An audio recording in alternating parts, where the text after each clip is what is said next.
그러나 다른 부분에 있어서는 주어진 목적이 만일 성공했다. 그러면 그 협력은 성공한 걸로 보고 끝낼 수가 있어요. 네?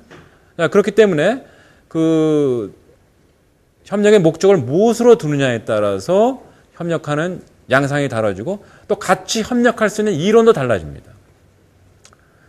예를 들어서 이 문화 발전을 위한 협력을 요새 문화산업이라고 그래가지고 이제 이것하고 같이 결부시키고 있는데요. 그래서 요즘 뭐 한류 드라마를 수출하자. 그래서 이제 한류 드라마 중에 뭐 사극 같은 게 재밌잖아요. 그래서 이제 그 소위 말해서 그 드라마 제작하는 그러한 그 회사하고 또 그 드라마를 만드는 시나리오를 쓰는 사람들하고 또 역사학자하고 협력을 한다 그러면 보세요. 그래서 이 사람들이 이제 드라마를 만드는데 이게 도대체 이제 과거의 실증 사례만 갖고는 스토리를 만들어낼 수가 없다. 그래서 여기 좀 허구를 해야 되겠다. 그럴 경우에 실증사학자들하고는 이 협력이 안 됩니다. 될 수가 없어요. 실증사학자들이 따르면 말이 안 되는 짓이에요. 그건. 실증적 자료가 없는데 그건 역사 왜곡이다. 이렇게 되죠. 반면에 포스트 모던 역사 이론을 바탕으로 깔고 있는 역사학자들하고는 협력이 가능해요. 왜냐하면 그들에게 있어서 역사는 실증적으로 확인될 수 없는 것이고 모든 역사는 일종의 서사입니다. 너레티브입니다. 그렇기 때문에 이들에게 있어서 허구와 사실은 역사적 사실은 엄격하게 구분될 수 없다고 볼 수 있어요. 그렇기 때문에 이런 경우에 있어서는 때에 따라서 협력이 가능하다. 그러나 문제는 뭐냐면 포스트 모던 역사학자들이 그렇다고 해서 역사를 상업적으로 활용하는 것에 대해서 찬성하냐? 그건 또 아니거든요. 그래서 아무튼 그 목적이 뭐냐에 따라서 그 협력할 수 있는 이론과 또 협력의 양상이 달라진다. 이걸 우리가 구별해 볼 필요가 있고요. 자, 그래서 이렇게 이제 구별을 했을 때만이 과연 협력이 가능한지를 우리가 미리 타진해 볼 수가 있고 또 그것이 가능하다면 그때 이제 협력을 하는 거죠. 그 다음에 협력 연구를 했는데 뭔가 실패하고 일이 잘 안 된다. 그랬을 때는 어디서 뭐가 잘못됐는지, 우리가 무엇을 공유 못하고 있는지, 아니면 목적이 서로 다른지. 특히 인문학자들하고 자연과학자들하고 기술자들하고 협력할 때 이 부분이 굉장히 많이 문제가 돼요. 인문학자들은 기술적 성과보다는 진리 탐구의 목적이 더 많습니다. 그 적정한 수준에서 연구를 끝내지 못해요. 끊임없이 문제 삼고. 자연과학자들은, 기술자들은 그렇지 않죠. 적정한 수준에서 문제가 해결되면 그걸로 만족합니다. 같이 협력하다 보면 어떻게 되냐? 기술자들은 뭐라 그러냐면, 우리는 문제를 솔빙하기 위해서, 프로그램을 솔빙하기 위해서 인문학자들하고 협력을 했는데, 인문학자들은 알고 보니까 프로그램 메이커다. 솔빙하는 게 아니라. 뭐 이런 식으로 불만을 표현하는 경우가 있어요. 자, 그래서 이러한 그 여러 가지를 보았을 때, 처음에 여러분들이 그 미국의 컨버전스 테크놀로지, 그걸 봤을 때, 거기 그 컨버전, 수렴, 정확하게 얘기하면 수렴이죠. 그 MBIS 수렴 기술에 스며 있는 두 가지 이데올로기가 하나 있는데, 하나는 굉장히 위험한 우생학적인 인간 개조론을 가지고 있다라는 것이고, 그 다음에 두 번째는 여전히 경제 제일주의적이다. 사실은 이 MBIC 테크놀로지가 자기도 모르는 사이에 깔고 있는 것이 사실은 신자유적 경제 이념이죠. 경쟁 사회에서 성공하기 위해서는 어떻게 해야 되느냐? 최고의 능력을 가져야 된다. Improving performance예요. 그러한 가치관을 갖고 있는 겁니다. 두 가지 가치관. 하나는 이미 나치 시대에서 우리가 참혹하게 경험했던 우생학적 인간관. 차이는 뭐냐면 그때의 우생학적 기술은 지금보다 첨단적이지 못했죠. 그게 하나의 차이고, 두 번째 차이는 그때의 우상학은 국가가 인간을 개조하려고 그랬어요. 지금은 뭐냐? 기업체, 시장이 인간을 개조하려고 그러죠. 어느 것이 더 끔찍한 결과를 가져올지 사실 예측하기 힘들어요. 사실 미국 같은 데서는 지금 한 70%의 회사가 여전히 그런지 모르겠지만 재작년까지 제가 갖고 있는 정보를 보면 한 70%가 사람들 뽑을 때 그 사람들 그 유전자 분석한 걸 본다 그러죠. 그리고 3%의 기업이 그걸 전적으로 데이터로 삼고 거기서 채용을 한다 그래요. 자, 그러한 것이 계속 발전해 나간다. 그럴 경우에 그야말로 우리는 취직하기 위해서 할 수 없이 어떻게 돼요? 스스로를 개조해야 되죠. 그거 어떻게 반들 수가 없어요. 만약 그런 사회가 온다 그런다면. 그러니까 다시 말해서 나치 시대에는 국가라는 폭력이 그야말로 정말 부도덕성이 눈에 뻔히 보이게, 그래서 정말 강압적으로 폭력을 동원해서 인간을 개조하려고 그랬지만 지금은 뭐예요? 우리가 자발적으로 개조를 하는 듯이 보이는 거죠. 그럼 어떤 게 더 무서운 거냐? 사실 우리가 자발적으로 하는 게 아니란 말이에요. 자, 그래서 우리가 그 융합이라든지 통섭보다는 이것이 많은 그 오해를 담고 있고 오류 가능성이 있기 때문에 좀 가치를 담는 개념이 필요하죠. 사실 두 개가 다 굉장히 물리주의적인 입장을 갖고 있기 때문에 가치를 담고 있지 못해요. 그래서 가치를 담는 개념으로 바꿔야 된다. 그래서 우리가 학문 간에 협력을 하는 이유가 뭐냐? 그건 결과적으로 최종적인 목적은 뭐냐면 아까 맨 처음에 얘기했던 과학기술의 새로운 비전이 필요하기 때문에 결국은 조화와 융화를 위한 것이다. 인간과 인간 간의 조화, 인간과 자연 간의 조화, 또 인간과 기술과 자연의 조화. 그래서 이 하모나이징, 컨버징 테크놀로지가 아니라 하모나이징 테크놀로지라는 개념으로 바꿔야 될 것이 아닌가. 그 다음에 이 융합의 그 유형을 분류하고 그 내용과 특징을 명료해야 된다. 그건 아까 말씀드린 내용입니다. 그 다음에 또 하나는 우리나라도 모르는 사이에 과학기술 융합 정책이 트랜스 휴머니즘으로 경도되고 있어요. 우리가 사실 MBIC 융합에 대해서 엄청난 연구비를 투입하고 있는데 그거에 반대하는 건 아닙니다. 그러나 과연 이것이 인간에게 어떤 의미를 갖는가를 잘 성찰을 해봐야 된다는 거죠. 그런데 지금 그러한 것을 해줄 수 있는 사람들이 인문학자들이고 뭐 사회과학자들이라고 할 수가 있겠죠. 그런데 지금 현재는 어떻게 되어 있냐면 MBIC 융합을 하는데 이걸 훨씬 더 멋있게 디자인해가지고 소비자들에게 더 잘 팔 수 있도록 인문학자들이 들어와라. 이런 방식으로 되어 있단 말이에요. 물론 그거에 완전히 모든 것이 다 문제점이라고 얘기할 수는 없습니다. 그러나 그것보다 훨씬 더 중요한 문제가 있다는 걸 우리가 알아야 돼요. 인문학자들이 여기에 참여할 때는 그것보다는 이 트랜스휴머니즘 같은 것이 자신도 모르는 사이에 갖고 있는 역사적, 이념적 후진성. 사실 우세학 같은 굉장히 후진적인 개념체계예요. 가치관이고. 사실 근대 휴머니즘을 극단적으로 표방한 것이 트랜스휴머니즘입니다. 자, 그래서 그러한 그 자기들이 모르는 사이에 정말 첨단 기술을 주장하면서 가치론적으로는 굉장히 후진적인 그러한 상태에 자기들이 있다는 것을 각성시켜 주기 위해서 인문학자들이 여기에 참여해야 된다라는 것이죠. 그 다음에 두 번째로는 특히 아까 얘기했던 컨버징 테크놀로지는 창의성이라는 것을 개인의 경쟁력으로만 보고 있어요. 근데 사실은 개인이 갖고 있는 탁월한 능력, 이게 천재성이다 라는 것은 근대 철학의 유산입니다. 근대의 천재 개념이 아주 세속화된 형태로 퍼져나간 것이 천재 개념인데요. 그래서 창의성을 우리가 여전히 어떻게 생각하고 있냐 하면 아주 특출난 개인들이 소유하고 있는 특별한 능력으로 알고 있어요. 그러나 사실 창의성을 연구해 보면 그렇지 않다는 것이 밝혀집니다. 창의성은 어떤 역사를 갖고 있냐. 그 연구의 역사를 보면 맨 처음엔 창의성, 이건 시적인 능력으로 알았어요. 자, 영감이라고 그러죠, 일반적으로. 예. 그러다가 신적 능력, 중세까지는 이것이 신적인 능력이나 영감으로, 인스피레이션이라고 그러죠.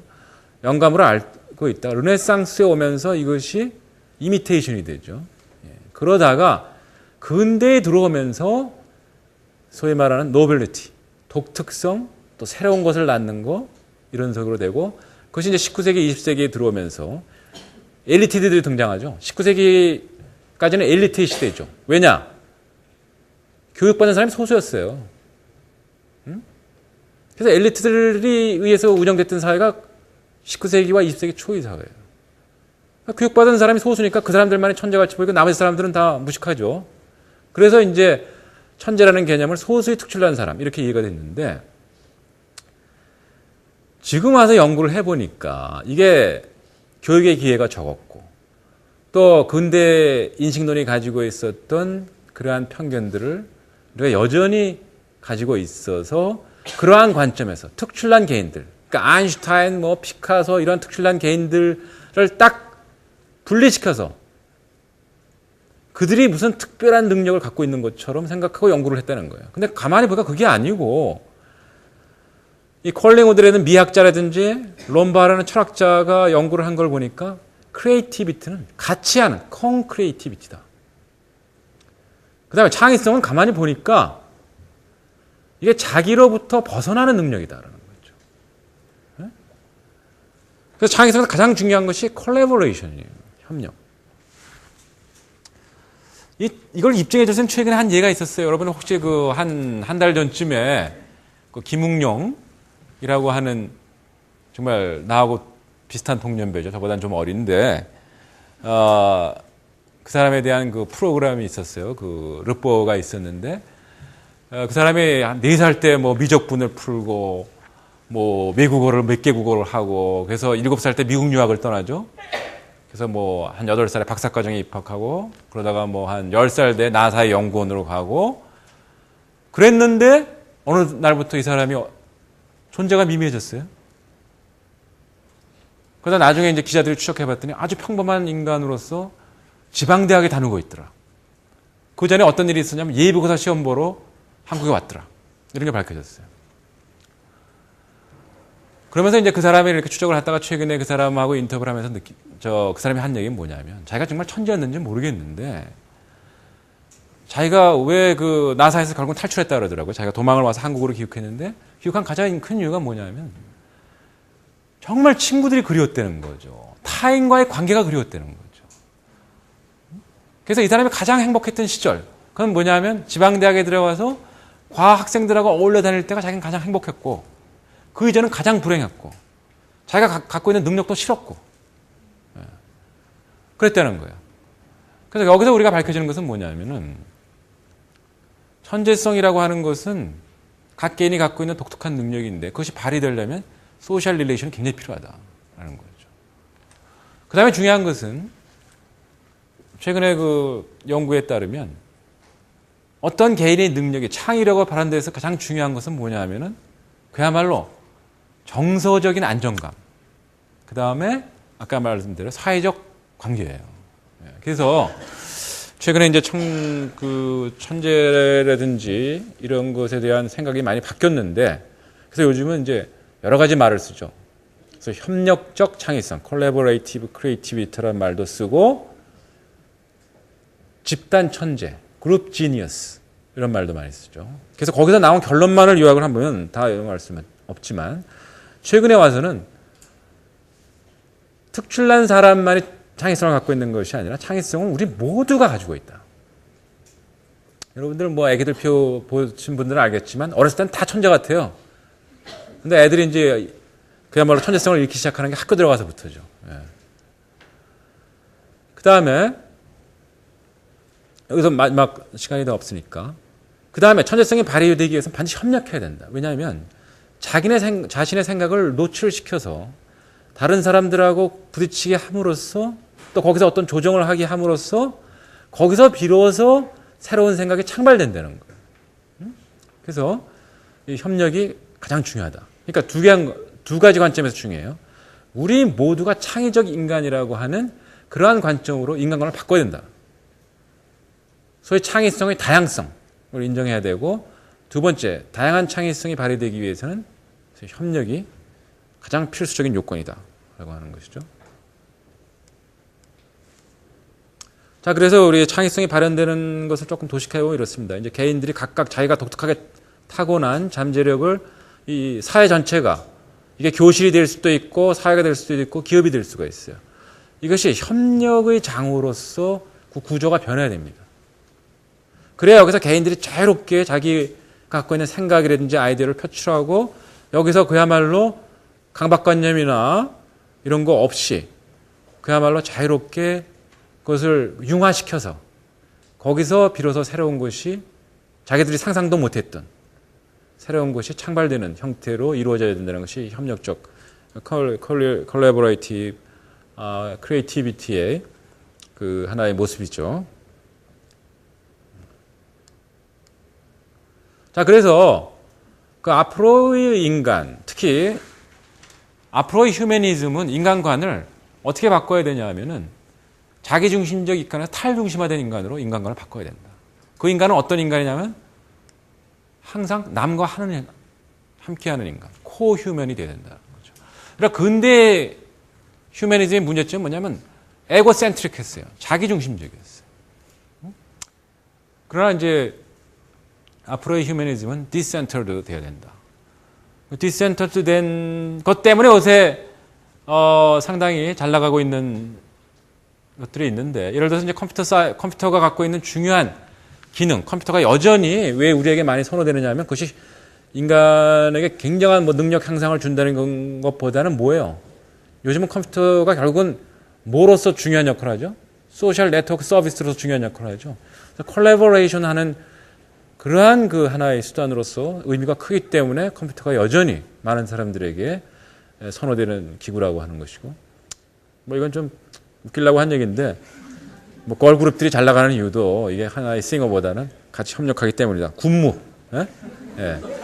때문이다. 라는 거예요.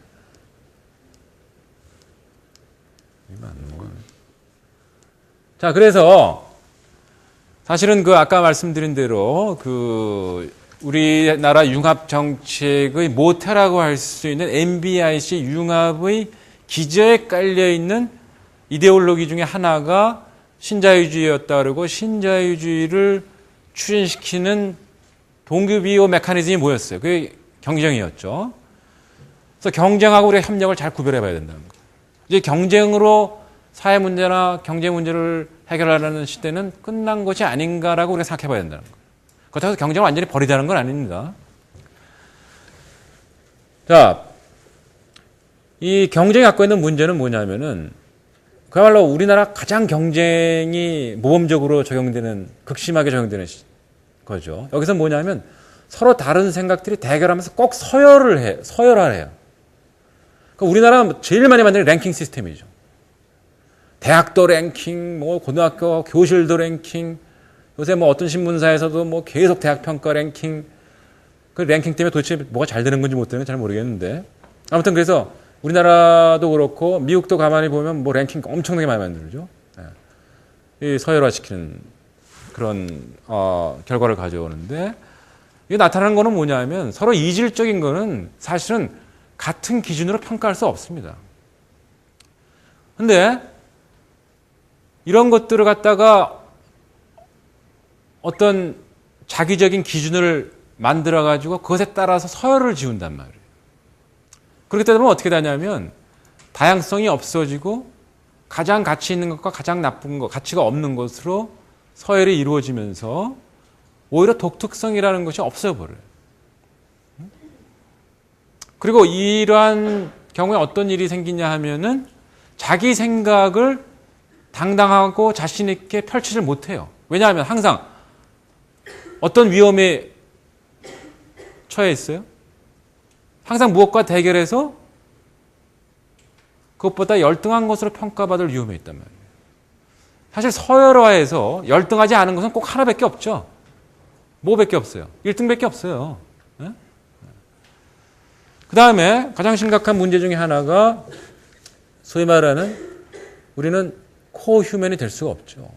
전부 뭐냐면 사실상 우리는 라이벌이거나 적이에요.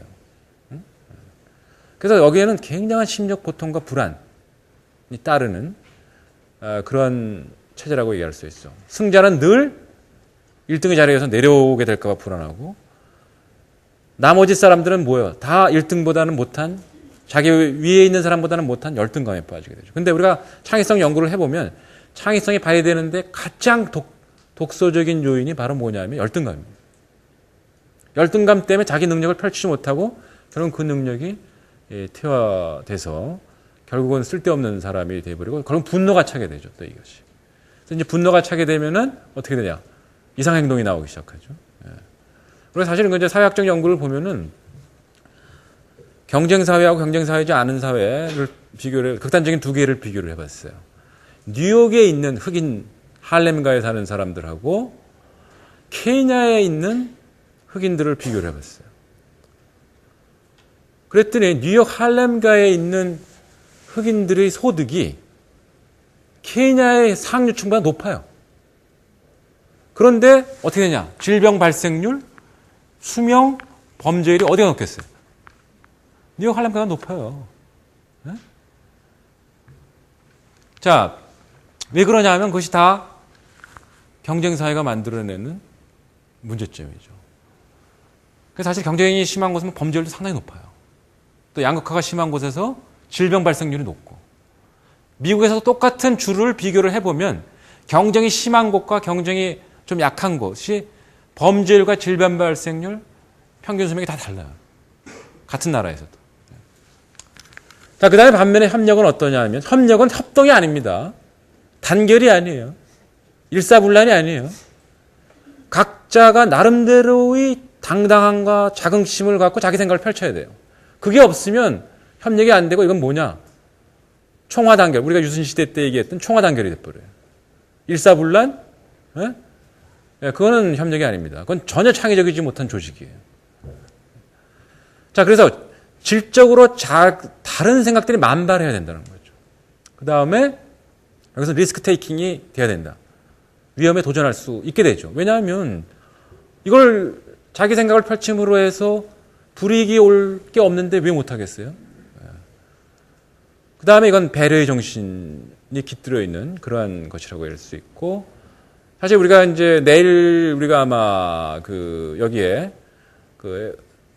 스웨덴 기업의 대표 CEO급에 해당하는 분이 와서 강의를 할 텐데, 이 스웨덴 기업 내지는 스웨덴 사회가 가지고 있는 개개인의 어떤 의식 구조와 대타자 관계, 다른 사람들 어떻게 관계 맺는가, 그걸 특히 이제 기업의 관점에서 얘기를 하는데, 거기 핵심은 바로 이거예요.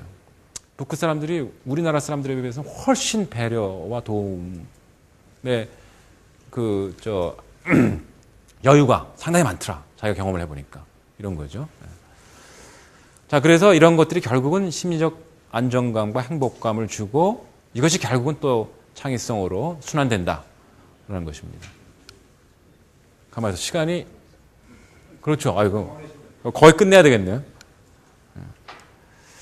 자, 그래서 결과적으로는 이건 좀 어려운 얘기니까 좀 빼도록 하고요.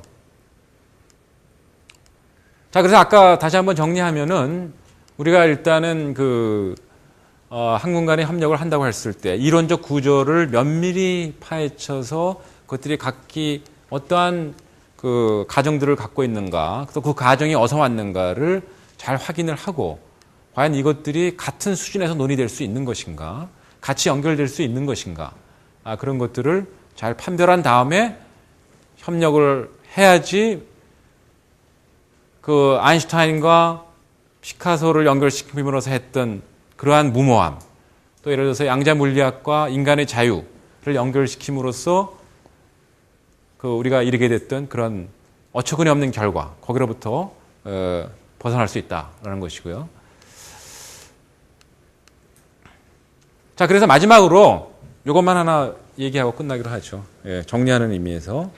그래서 우리 학문 전체를 이끌어가고 있는 컨버징이라는 개념을 정리해보면, 이거는 굉장히 성과 위주, 경제 제일주의, 효율성 위주, 이거라는 겁니다. 그래서 굉장히 가치에 둔감하고 기능적이다. 반면에 우리가 앞으로 나가야 될 인문사회과학과 자연과학이 같이 협력했을 때 나가야 될 방향은 가치에 굉장히 민감해야 된다. 그다음에 기능적이라고 보다는 기능과 예술적인 마인드를 동시에 갖고 있어야 된다라고 하는 것이죠. 그다음에 두 번째는 방법론적으로 융합의 경우에는 모든 것을 물질로 환원시켜서, 예를 들어서 인간의 문화는 정신의 소산이다. 정신은 뭐다? 뇌의 활동의 결과다. 뇌는 뭐냐? 뇌는 결과적으로 세포다. 세포는 뭐냐? 결국은 분자다. 분자는 뭐냐? 나노 스케일의 수준에서 연구될 수 있다. 이게 환원주의거든요. 모든 건 결국 물질이라는 얘기예요. 간단하게 얘기하면. 반면에 우리는 존재하는 것은 다 나름대로 다른 상이한 존재 방식을 갖고 있다. 문화와 아주 극단적인 예를 하나만 들죠. 인간과 동물과 물질은 존재하는 방식이 다릅니다. 예컨대 동물하고 요즘 뭐 통섭을 주장했던 윌슨 같은 경우는 인간하고 동물을 구별하지 않죠. 그런데 요거 한마디만 보면 우리가 동물과 인간이 얼마나 잘 구별되는지 알 수 있는데, 동물은 생존의 조건이 정말 생존하기 좋은 조건으로 주어지면 그냥 생존해요. 그러나 인간은 생존의 조건이 좋아진다고 해서 생존하지 않아요. 그 대표적인 예가 어느 나라입니까? 우리나라죠. 우리나라는 OECD 통계에 따르면 기대 수명이 최고로 빠른 속도로 증가하고 있어요. 그건 뭐예요? 생존의 조건이 엄청나게 빠른 속도로 호전되고 있다는 거죠. 그런데 자살률이 어떻게 됩니까? 자살률이 OECD 최고로 증가하고 있어요. 이거는 동물 같은 경우는 나올 수가 없는 경우예요. 인간은 결코 생존하는 존재가 아니라는 겁니다. 동물은 생존하지만, 그래서 철학자들은 뭐라 그래요? 일부의 철학자들은 인간은 실존한다 그러죠. 그렇기 때문에 실존하는 존재하고 생존하는 존재는 전혀 다른 존재 방식을 갖고 있고, 그러니까 다른 방식으로 연구돼야 됩니다. 하물며 실존하는 존재를 물질과 동일시하는 거, 이거는 정말 그 실존에 엄청난 왜곡을 갖고 오죠. 그러면 인간을 이해를 못해요. 자, 그 다음에 이념적으로는 융합은 트랜스휴머니즘. 아주 뭐 조금 이해를 쉽게 한다면, 인간을 로봇으로 만들려고 한다고 한다면, 융화라는 것은 새로운 휴머니즘을 추구해야 되고, 뭐 굳이 얘기한다면 이건 로봇도 인간으로 만들어야 된다. 라고 할 수 있어요. 그 다음에 융합의 목적은 어그멘트 퍼포먼스죠. 성능 증강을 통해서 시장 수익성을 산출하려고 하는 것이고, 반면에 융화는 가치 창조를 통해서 사회문화적 공동체, 포용성을 추구한다고 할 수 있고요. 활동 양상은 융합은 경쟁을 통해서 생산성을 증가시키는 것이라고 하려고 한다면은, 융화는 협력을 통해서 창의성을 발현시키는 것이 목적이다. 양상이라고 할 수 있습니다. 그 다음에 결과는, 사실 이건 이제 2008년에 나타난 걸 우리가 그 결과로 삼을 수밖에 없는데, 결과적으로 융합은 뭐냐면 엄청난 자본이 들어가요. 엄청난 자본이 들어갑니다. 이 기술을 개발하려면 엄청난 자본이 들어가고, 그래서 어떻게 되냐면 전부 이건 빚으로 해야 돼요. 가상. 그러니까 오늘날은 어떠한 기관도 자기 혼자 자본을 감당할 수가 없어요. 그래서 전부 빚을 끌어쓰잖아요. 이 빚이 뭐냐면 머추얼 캐피탈이에요. 가상 자본이에요. 실제로는 돈이 없어요. 그러다 맞은 게 뭡니까? 2008년에 보니까 전부 돈이 없는 거예요. 모두가 빚쟁이에요. 모두가 빚을 지고 있어요. 그래서 결과가 어떻게 되느냐? 이거는 고도의 어떤 대량 자본이 투입되기 때문에 이것이 개발된다고 할지라도 일단은 부유층밖에 사용을 못해요. 이런 기술을. 최고소득층밖에 사용을 못해요. 그 다음에 개발하는 데 엄청나게 비용이 들어가기 때문에 가상자본을 만들어낼 수밖에 없어요. 그리고 이 가상자본이 주식에 거래되면서 소위 말하는 천문학적인 버블 경제가 생기기 시작하죠. 그러면서 이것이 어떻게 되냐면 얼핏 보기엔 고속 성장이 일어나는 것 같아요. 뭐 금융회사들이 돈을 엄청나게 벌고 뭐 이러니까 뭐 소득 증가율이 어떻게 되고, 그러다 어떻게 됩니까? 갑자기 파산이 오죠. 이런 리스크가 있다는 거고, 여기서는 요즘에 우리가 개발하려고 하는 그 상당히 좋은 운동으로 확장되고 있는데, 아직은 소수지만 적정 기술이라는 것이 있습니다. appropriate technology. 이건 첨단 기술이 아니에요. 우리가 갖고 있는 기술을 봤더니 첨단이 아니더라도 상황에 맞게 활용할 수 있는 기술이 너무 많다는 거예요. 예를 들어서 아프리카 신발 없는 애들을 페트병을 이용해서 신발을 만들어줄 수 있으면 좋은 거예요. 우리가 뭐 나이키 신발을 신고 뭐 예를 들어서 워킹하는데 무슨 뭐 허리가 교정되고 뭐 이런, 나중에 알고 봤더니 아니다고 그러는데 뭐 최첨단 소재 쓰고 뭐 이래야만 그게 되는 게 아니라는 거죠. 네? 그런 식으로 각 지역, 각 장소에는 거기에 적절한 기술이 있다라는 거예요. 그래서 appropriate technology, 이것이 이제 여러 가지 측면, 생활 측면, 에너지 생산 측면에서도 지금은 여기는 뭐예요? 에너지도 엄청나게 동원돼야 되니까 핵 발전을 해야 되지만, 이제 앞으로의 방향에서는 핵이라는 것을 우리가 뭐라 그러냐면, 그런 핵이나 나노 기술을 불가지 기술이라고 그래요. 왜 불가지냐면 원천적으로 이것이 나올 결과를 예측할 수가 없어요. 예측할 수 없는 기술은 사실은 엄청나게 위험한 거예요. 그렇기 때문에 독일 사람들은 어떻게 했어요? 핵은 고장나기 전에 꺼야 되는구나. 고장나기 전에 껐어요. 그래서 물론 이제 우리나라는 그걸 금방 끄기 어려운 문제점이 있지만, 그래서 방향성은 어떻게 선택해야 되느냐.